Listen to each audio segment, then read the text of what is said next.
तथागत गौतम बुद्ध महापरिनिर्वाण आणि वारसाची नियुक्ती. एकदा भगवान बुद्ध धनुर्धारी नामक शाक्य कुटुंबाच्या आम्रवनात वस्तीत होते. त्यावेळी पावामध्ये नुकतेच निगंठनाथ पुत्रांचे महावीरांचे देहावसन झाले होते. त्यांच्या मृत्यूनंतर निगंठनाथ दुही होऊन भांडणे सुरू झाली होती. त्यांचे दोन पक्ष आपापसात झगडताना एकमेकांना वाघबाणांनी घायल करीत होते.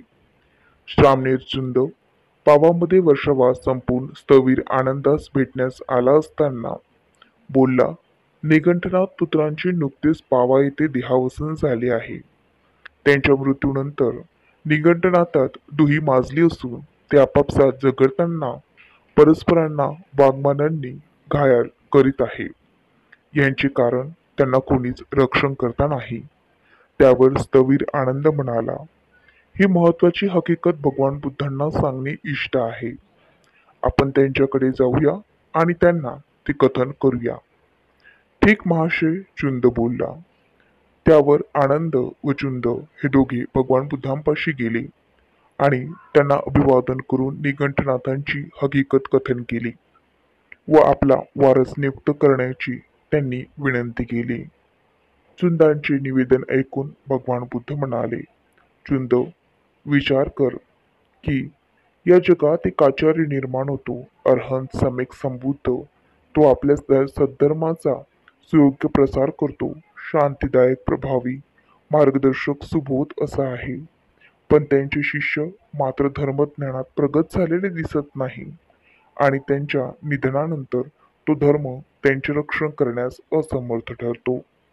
अशा आचार्याने निधन त्यांच्या शिष्यांना दुःखदायक आणि त्यांच्या धर्मालाही विघातक ठरते. पण चुंद, जगात एक अरहंत सम्यक संबुद्ध आचार्य निर्माण झाला आहे. त्याने आपल्या धर्माचा सुयोग्य सुबोध प्रचार केला आहे. त्यांचा सद्धर्म प्रभावशाली, मार्गदर्शक असून शांतीदायक आहे. ज्यांचे शिष्य सद्धर्मात पारंगत आहे, असा तो सद्धर्म त्या शिष्यांना उच्चतर जीवनाचे सम्यक स्वरूप दर्शवित असताना त्या आचार्याचे देहावसन होते. अशा आचार्याचे निधन शिष्यांना दुःखदायक होत नाही. मग वारसांची गरज कुठे भासते?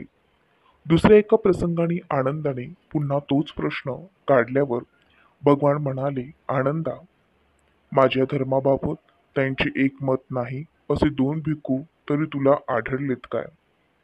नाही, पण आज जे भगवंताच्या निकट आहे, जे भगवंताच्या मृत्यूनंतर कदाचित विनयाबाबत, संघाच्या विनयाबाबत वाद निर्माण करण्याचा संभव आहे आणि असला वाद सर्वांच्या दुःखाला कारणीभूत होऊ शकेल.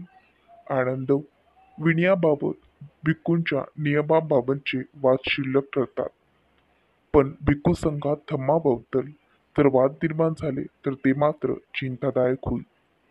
धम्मासंबंधीचे वादविवाद हुकुमशहा मिटवू शकत नाही. वारस जर हुकुमशहासारखा वागणारा नसेल तर तो काय करू शकणार?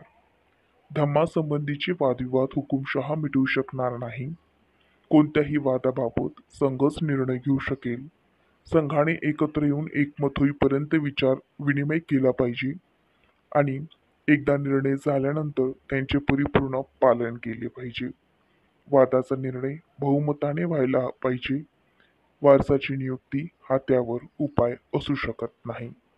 नमो बुद्धाय.